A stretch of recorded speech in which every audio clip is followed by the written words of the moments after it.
উপস্থিত সুধীবৃন্দ, আমি আজ এই অনুষ্ঠানে একটি বিষয় জনগণের দৃষ্টি আকর্ষণ করতে চাই। ফ্যাসিবাদ মুক্ত বাংলাদেশে কেউ কেউ অহেতুক ইস্যু তৈরি করে দেশে অস্থিরতা সৃষ্টির অপচেষ্টা শুরু করেছে। এসব পরিস্থিতি তৈরি করে তারা নিজেদের অজান্তেই পতিত পরাজিত পলাতক স্বৈরাচারের পুনরুত্থানের পথ সুগম করছে কিনা সেটি মনে হয় ভেবে দেখা প্রয়োজন আমাদের। বিসমিল্লাহির রহমানির রহিম।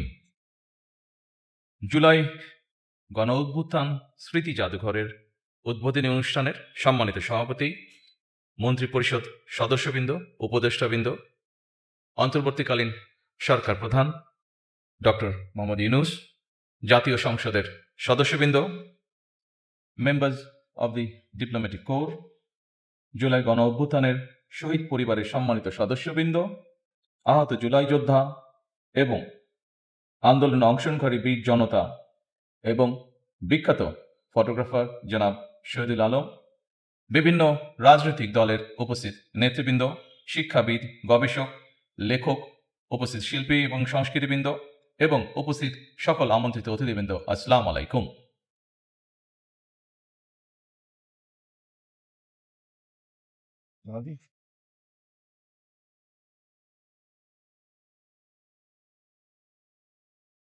Bismillahir Rahmanir Rahim. Honorable Chair of the inauguration ceremony of the July Mass Uprising Memorial Museum, Honorable Member of the Cabinet and Advisors, Honorable Member of the Parliament, Honorable Members of the Diplomatic Corps, respected members of the families of the martyrs of the July Mass Uprising, injured July fighters and the brave students and people who participated in the movement, Mr. Shahidul Alam, leaders of the various political parties, distinguished educationalists, researchers, writers, artists, and cultural personalities, and distinguished guests, Assalamu alaikum. আজকের এই দিনটি বাংলাদেশের গণতন্ত্রের ইতিহাসে অবশ্যই আরেকটি যুগান্তকারী mile ফলক। দীর্ঘ ১.৫ দশকের বেশি সময় ধরে ফ্যাসিবাদ বিরোধী আন্দোলনে হাজার হাজার মানুষ গুম, অপহরণের শিকার হয়েছিলেন। Today marks yet another landmark in the democratic history of Bangladesh. For more than 1.5 decades, thousands of people became victims of enforced disappearances, extrajudicial killings, and abductions during the movement against fascism. বছরের পর বছর ঘরবাড়ি ছাড়া হয়েছিলেন। শুধুমাত্র July August অভ্যুত্থানেই শহীদ হয়েছিলেন হাজারো ছাত্র, জনতা, নারী ও শিশু। আহত হয়েছিলেন কমপক্ষে ৩০,০০০ মানুষ। Millions of people endured repressions, persecution, and false cases, forcing them to remain away from their homes for years. During the July-August mass uprising alone, thousands of students, ordinary citizens, women, and children embraced martyrdom. At least 30,000 people were injured as well. I pay my deepest tribute to all the martyrs of the anti-fascist movement. আমি ফ্যাসিবাদ বিরোধী আন্দোলনের সকল শহীদের প্রতি গভীর শ্রদ্ধা জানাই। হতাহত পরিবারের প্রতি জানাই গভীর সহানুভূতি এবং সমবেদনা। I also extend my profound sympathy and condolences to the families of the martyrs as well. উপস্থিতবৃন্দ, July আগস্টের অভ্যুত্থান ঠেকাতে ফ্যাসিস্ট চক্র হেলিকপ্টার থেকেও গুলি করেও গণতান্ত্রিক জনগণকে হত্যা করেছিল। পরাজিত, পতিত, বিতাড়িত ফ্যাসিস্টদের এমন নৃশংসতা, এমন বর্বরতা সভ্য জগতে বিরল। To suppress the July-August mass uprising, the fascist regime even opened fire from helicopters, killing democracy-loving citizens. Such brutality and barbarity by the defeated and ousted fascist forces are rare in the civilized world. ফ্যাসিবাদী শাসনামলে গুম, খুন, অপহরণকে স্বাভাবিক নিয়মে পরিণত করে ফেলা হয়েছিল। দীর্ঘ ১.৫ দশকের বেশি সময় ধরে চলা এই নৃশংসতা শুধুমাত্র স্বাধীনতা পরবর্তী তৎকালীন সরকারের ৩.৫ বছরের দুঃশাসনের সঙ্গেই তুলনা চলে। During the fascist regime, enforced disappearances, killings, and extrajudicial killings had become routine. The atrocities committed over more than 1.5 decades can only be compared with the 3.5 years of misrule by the post-independence Awami League government. আজকের ঐতিহাসিক জুলাই গণ অভ্যুত্থান স্মৃতি জাদুঘর ভবিষ্যতের প্রজন্মের সামনে তাদের পূর্বসূরিদের সাহসী ইতিহাস যেমন তুলে ধরবে, অপরদিকে তাদের সামনে উন্মোচিত হবে বিতাড়িত ফ্যাসিস্টদের মুখোশ। In this context, today's historic July Mass Uprising Memorial Museum will present to future generations the courageous history of our forefathers' sacrifices. At the same time, it will expose before them the true face of the ousted fascists. এই স্মৃতি জাদুঘর আমাদের জনগণের সংগ্রাম, আত্মত্যাগ, বেদনা, সাহস ও গণতান্ত্রিক আকাঙ্ক্ষাকে জাতীয় স্মৃতিতে স্থায়ীভাবে ধারণ করার এক ঐতিহাসিক উদ্যোগ। The Memorial Museum is a historic initiative to permanently preserve in our national memory the struggle, sacrifice, pain, courage, and democratic aspirations of our people. আমি আশা করি এই জাদুঘর শুধুমাত্র 2024 সালের নৃশংস ঘটনার স্মারক হবে না। এই জাদুঘর বাংলাদেশের মানুষের সামগ্রিক গণতান্ত্রিক অভিযাত্রার সঙ্গে জুলাই গণ অভ্যুত্থানের সম্পর্ক তুলে ধরবে। শুধুমাত্র জুলাই গণ অভ্যুত্থানই নয়, এখানে বাংলাদেশের প্রতি গণতান্ত্রিক আন্দোলন সংগ্রামের ইতিহাসও সংরক্ষিত থাকা জরুরি। I hope this museum will not merely serve as a memorial to the tragic events of 2024. Rather, it will illustrate the connection between the July Mass Uprising and the broader democratic journey of the people of Bangladesh over the years. It is essential that this museum preserve not only the history of the July Mass Uprising, but also the history of every democratic movement and struggle in Bangladesh. ইতিহাস সাক্ষী, বিতাড়িত ফ্যাসিবাদী চক্র কখনোই দেশে গণতান্ত্রিক শাসনকে মেনে নিতে পারে নাই। এদেরই পূর্বসূরিগণ 1975 সালে সংবিধান পরিবর্তন করে দেশে গণতন্ত্রের কবর রচনা করেছিল। History bears witness that the ousted fascist forces have never accepted democratic governance in the country. Their predecessors buried democracy by attending and amending the constitution in 1975. Later, the proclaimer of Bangladesh's independence, Shohid President Ziaur Rahman, upon assuming the responsibility of governing the state, restored multi-party democracy in the country. পরবর্তীতে বাংলাদেশের স্বাধীনতা ঘোষক শহীদ president Ziaur Rahman রাষ্ট্র পরিচালনার দায়িত্বে এসে দেশে পুনরায় বহুদলীয় গণতন্ত্র পুনঃপ্রতিষ্ঠিত করেছিলেন। এইসব ইতিহাস জুলাই গণ অভ্যুত্থান স্মৃতি জাদুঘরে সংরক্ষণ করা হলে ভবিষ্যৎ প্রজন্ম অবশ্যই উপকৃত হবে। If this history is preserved in the July Mass Uprising Memorial Museum, future generations will undoubtedly benefit from it. আমি আশা করি এই জাদুঘরে জুলাই আগস্টের রক্তক্ষয়ী গণ অভ্যুত্থানের শহীদদের পরিচয় ও জীবন কথা, আহতদের সাক্ষ্য, গণ অভ্যুত্থানে অংশগ্রহণকারী বীর ছাত্র জনতার প্রত্যক্ষ অভিজ্ঞতা, আলোকচিত্র, ভিডিও চিত্র, সংবাদ প্রতিবেদন, পোস্টার, দাওয়াল লিখন, গ্রাফিতি, কার্টুন, কবিতা, গান, নাটক, চিত্রকর্ম, ব্যক্তিগত স্মারক এবং ডিজিটাল উপাদান ও সংরক্ষিত থাকবে। I hope this museum will preserve the identities and life stories of the martyrs of the July-August mass uprising, the testaments of the injured, the first-hand experiences of the brave students and citizens who participated in the uprising, their photographs, video footages, news reports, posters, wall writings, graffiti, poems, songs, dramas, works of art, all the creative work, personal, memorial, and digital archives as well. যারা এই জাদুঘরে নিজেদের ব্যক্তিগত স্মারক, দলিল, আলোকচিত্র, শিল্পকর্ম জাদুঘরের জন্য প্রদান করেছেন, তাদেরকে আমি আন্তরিকভাবে ধন্যবাদ জানাই। I extend my sincere gratitude to all those who have donated their personal experiences, documents, photographs, and works of art to enrich this museum. উপস্থিত সুধীবৃন্দ, আমি বিশ্বাস করি অসম্পূর্ণ, অতিরঞ্জন বা উদ্দেশ্য প্রণোদিত বয়ান ইতিহাসকে শক্তিশালী করে না। Distinguished guests, I firmly believe that incomplete, distorted, or motivated narratives do not strengthen history. বরং তা ইতিহাসের বিশ্বাসযোগ্যতাকে দুর্বল করে এবং ভবিষ্যৎ বিভেদের কারণ হয়ে দাঁড়ায়।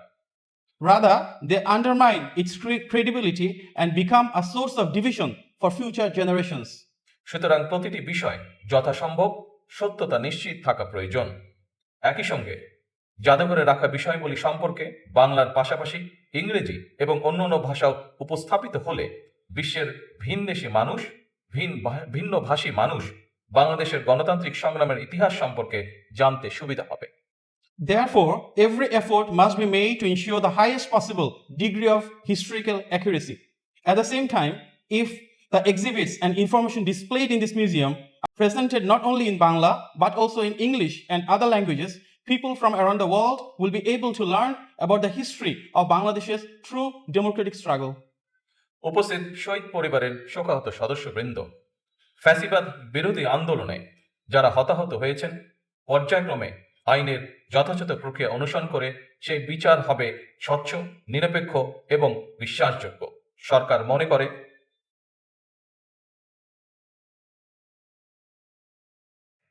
সরকার মনে করে আইনের শাসন নিশ্চিত করার জন্যই প্রতিটি অপরাধের বিচার হওয়া অত্যন্ত জরুরি। Distinguished members of beloved families of the martyrs, those who lost their lives in the anti-fascist movement will receive justice. This will not be an act of vengeance. Justice will be delivered through the due process of law, fairly, impartially, and credibly. বিগত 17 বছর এবং জুলাই আন্দোলনে যে মানুষগুলো শহীদ হয়েছেন, গুম খুনের শিকার হয়েছেন, সরকার সিদ্ধান্ত গ্রহণ করেছে তাদের নামে তাদের এলাকায় যে কোনো একটি প্রতিষ্ঠানের নামকরণ করা হবে ইনশাআল্লাহ।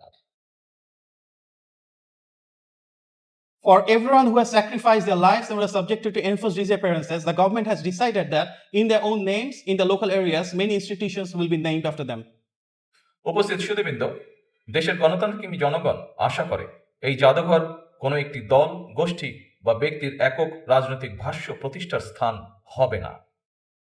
Distinguished guests, the democracy-loving people of Bangladesh expect that this museum will not become a platform for establishing the exclusive political narrative of any single party, group, or individual.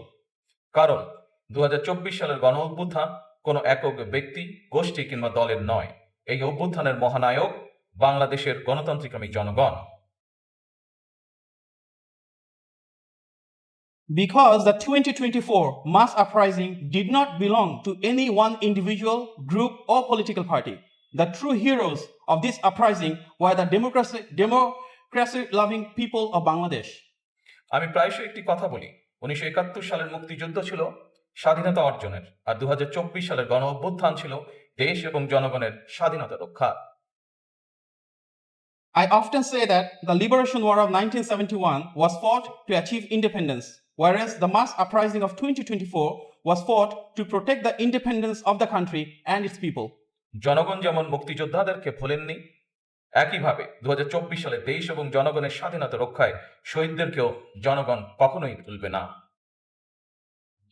Just as the people have never forgotten the freedom fighters of 1971, they will never forget all the martyrs who sacrificed their lives in 2024 to safeguard the freedom of our nation and our people. সম্মানিত উপস্থিতবৃন্দ, জুলাই গণ অভ্যুত্থানে আহত জুলাই যোদ্ধাদেরকে সরকারি হাসপাতালে বিনামূল্যে চিকিৎসা সেবা প্রদান করা হচ্ছে। পাশাপাশি গুরুতর আহত জুলাই যোদ্ধাদেরকে যথা নিয়মে উন্নত চিকিৎসার জন্য থাইল্যান্ড, সিঙ্গাপুর, তুরস্ক, রাশিয়া সহ বিভিন্ন দেশে চিকিৎসা করানো হচ্ছে। Distinguished guests, the injured July fighters are receiving free medical treatment at government hospitals.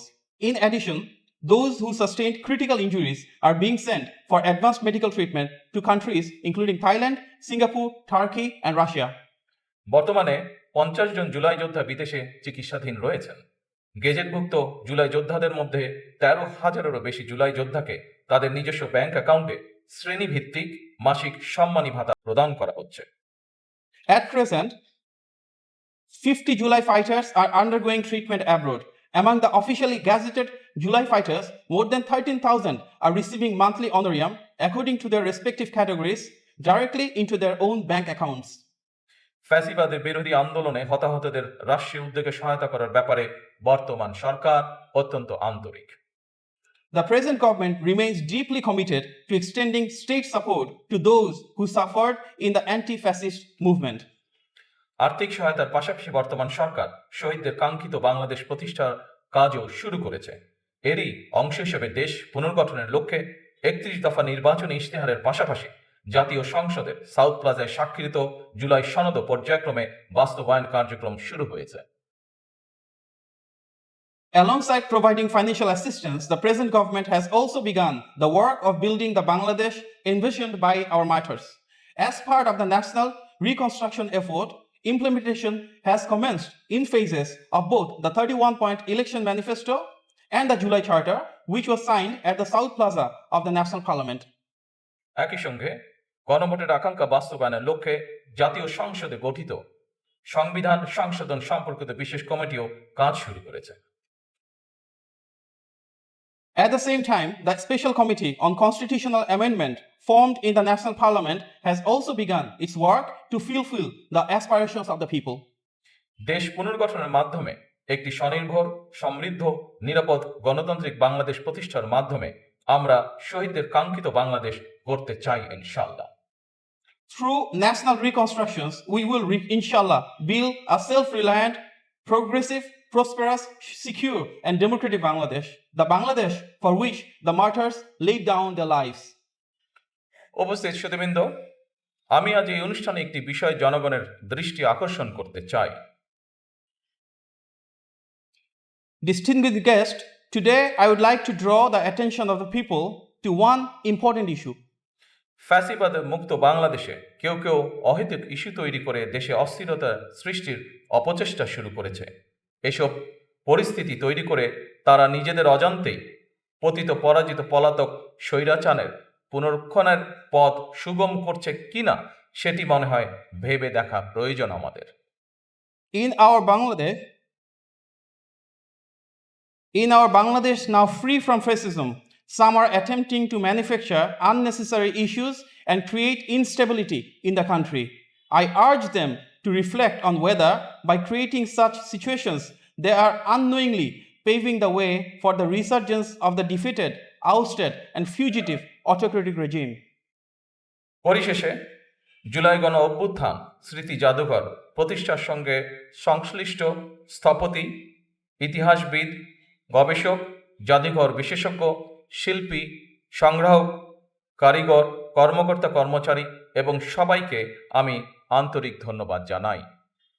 In conclusion, I extend my heartiest thanks to the architects, historians, researchers, museum experts, artists, collectors, technicians, officials, staff members, and all others associated with the establishment of the July Mass Uprising Memorial Museum.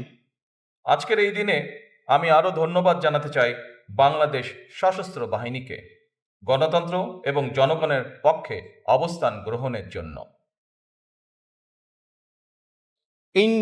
Today, I express my deepest thanks to all the armed forces for their vital role and standing by the side of the people during the fascist rule. Thank you. এই বাংলাদেশ আর কখনোই তাবেদারি রাষ্ট্রে পরিণত হবে না ইনশাআল্লাহ। এই প্রত্যাশায় জুলাই গণ অভ্যুত্থান স্মৃতি জাদুঘরের শুভ উদ্বোধন ঘোষণা করছি।